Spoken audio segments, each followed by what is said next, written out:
Hello everyone, welcome to stock talks with Akash. तो आज के दिन भाई ये वाली वीडियो होने वाली है स्टॉक मार्केट इकोसिस्टम के बारे में।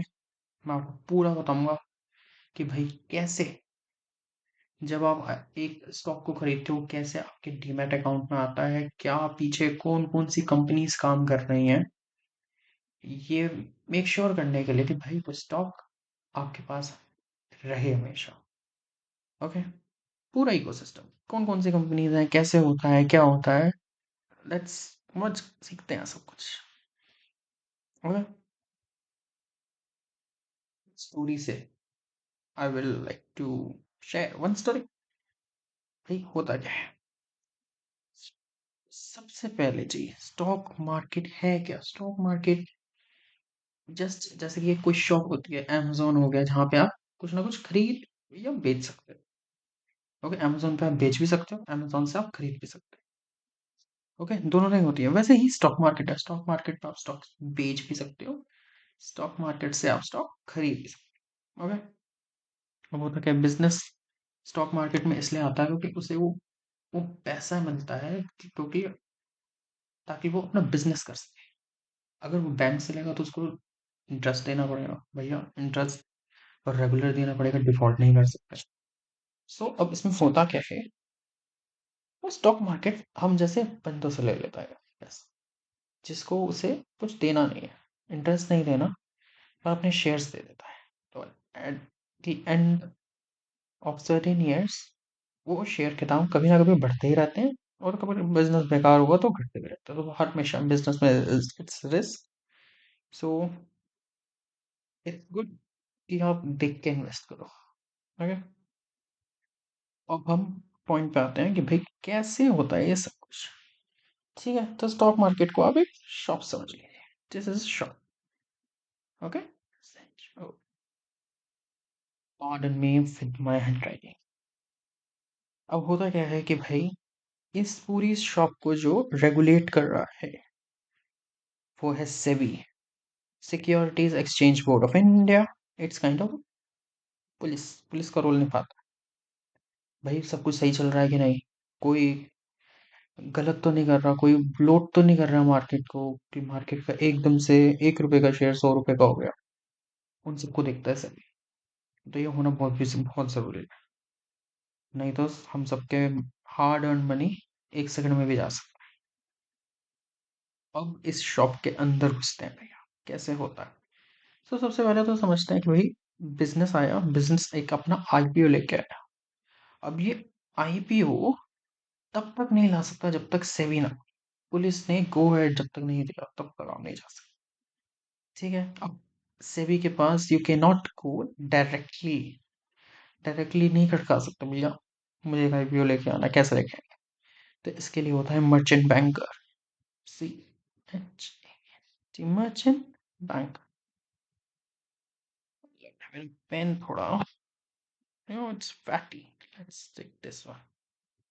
ओके, अब मर्चेंट बैंकर करता क्या है, ये सेबी के पास भाई मेरे क्लाइंट को एक आईपीओ लाना है, तो आप बताओ कैसे। तो जब मर्चेंट बैंकर हेल्प किस में करता है, रेड हेयरिंग प्रोस्पेक्टस में, RHP में। ये होता क्या, एक डॉक्यूमेंट होती है, उसके अंदर बिजनेस सब कुछ डाल देते हैं भाई, मेरा बिजनेस ये करेगा, फलाना करेगा, ढिमकाना करेगा, मैं ऐसे पैसे यूज करूंगा, ऐसे नहीं करूंगा। ठीक है, सब कुछ भाई मैं पैसे कैसे इस्तेमाल करूँ, क्या क्या करूँ। सो उसको देख के, आइडियली उसी को देख करना चाहिए, आंखें बंद करके नहीं इन्वेस्ट करना चाहिए, उसको देख के लोग आईपीओ में सब्सक्राइब। सब आईपीओ क्या होता है, जो फर्स्ट टाइम इशू हो रहा है, that's called initial public offering. Okay, that's called IPO, and this is called primary market. Primary market.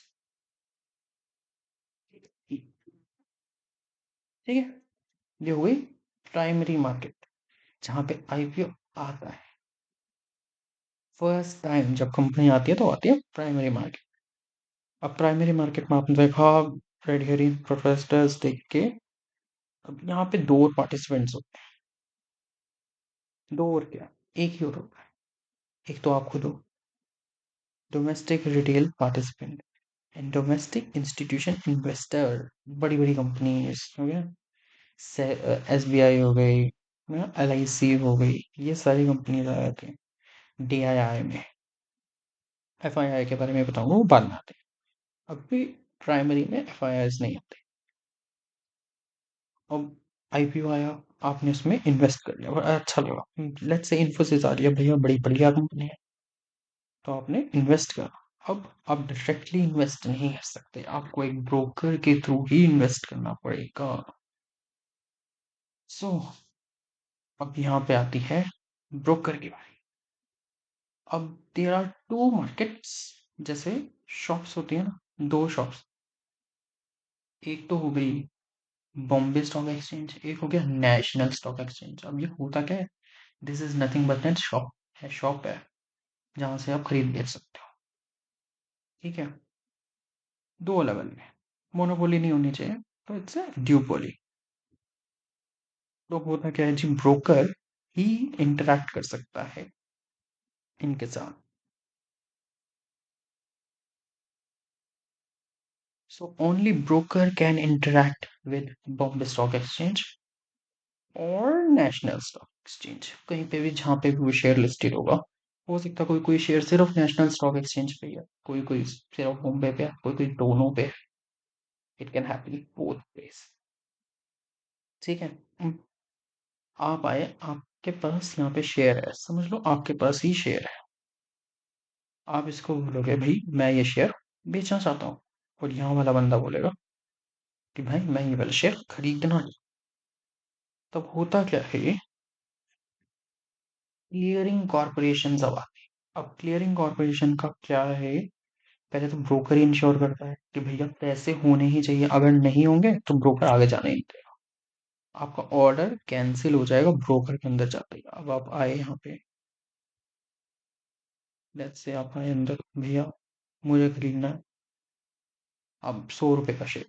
आपने कहा अब ठीक है जी, ये लो 100, 80 ले लो ना, आपका ऑर्डर कैंसिल हो जाएगा। जितने का शेयर है, पार्शल सिर्फ US में होता है, इंडिया में नहीं होता। अगर 100 रुपए का शेयर है, 100 रुपए होने ही चाहिए। ठीक है, आप इस ब्रोकर को 100 रुपए दोगे, 100 रुपए लेके ब्रोकर जाएगा NSE के पास कि भाई ये मैंने, मेरे क्लाइंट को एक शेयर चाहिए। NSE के अंदर ये जो शेयर का लेन देन का काम करती है, ये करती है क्लियरिंग कॉर्पोरेशन। सो NSE की हर एक अलग क्लियरिंग कॉर्पोरेशन है, CDSL का अलग क्लियरिंग कॉर्पोरेशन है। NSE की है NSE क्लियरिंग लिमिटेड, CDSL की है ICCL। Okay, now clearing corporation जो पूरी ट्रांजैक्शन करती है और उसके बाद आपको शेयर मिल जाता है। अब वो जो शेयर है, वो जो है आपके अकाउंट के अंदर है। कौन से अकाउंट में जी, यहाँ पे ही रहेगा, सिर्फ हैंड्स चेंज हो जाए। ठीक है, इस बंदे का शेयर अब आपके नाम पे आ जाता है। Okay, let's say this is person A and this is person B। तो यहाँ का जो शेयर है, अब वो पर्सन B को मिल जाएगा, राइट।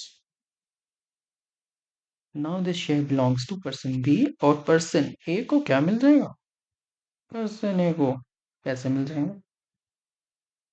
अब एक और बीच में है इंडिविजुअल, जो है फॉरेन इंस्टीट्यूशन इन्वेस्टर। अब होता क्या है भैया, बाहर के लोग हमारी कंट्री में आके इन्वेस्ट कर, हमें जो हमारे पास जो शेयर है वो हमसे खरीद सकते हैं, ऐसे कहते हैं foreign institution investor, these are big big players of foreign countries. Okay, just like domestic हमारे यहाँ का, बाहर के हैं foreign institution investor. Domestic institution investor यहाँ के हैं। ओके, ये बीच में कैसे आ गया, oh, shit. Okay. So this was it, और एक लास्ट जो एंटिटी बचती है वो है CRA। CRA is credit rating agencies. अब आपको कोई शेयर खरीदना है तो उसकी, मतलब कैसा शेयर है, अच्छा शेयर है कि नहीं है, कहीं बंद तो नहीं हो जाएगी कंपनी। तो उसकी क्रेडिट, कितना क्रेडिट आप उसको दे सकते हो, कितना पैसा आप उसको दे सकते हो, वो क्रेडिट रेटिंग एजेंसीज आपको बता, ये एज ए स्टार रेटिंग देती हैं। Star rating, 1 star, 2 star, 3 star is kind of very stable, stable companies. Stable companies को 3 स्टार रेटिंग मिलती है। ओके, उनकी अलग अलग होती है, जैसे केयर हो गया, क्रिसिल हो गया, आईसीआर हो गया। ये गवर्नमेंट एंटिटीज, ये होता है कि उसको पूरा एनालाइज करती है कंपनी, और फिर ये उसको कुछ स्टार रेटिंग देते हैं कि भाई, अब वो स्टार रेटिंग कैसी है क्या है, उसको तो एक सर्टेन, एक पूरी अलग वीडियो बन सकती है। I will not going to detail, क्योंकि वीडियो काफी लंबी हो चुकी है, 10 मिनट ऑलरेडी हो चुके हैं। So this was the entire ecosystem of stock market. I hope you like it. Okay, अगर अब हम और वीडियोस बनाएंगे जिसमें हम इन सब की डेप्थ में भी जाएं, ठीक है, पर वो बात, I hope you like it, and I will see you around in another video. ठीक है, bye, thank you for watching, bye, thank you.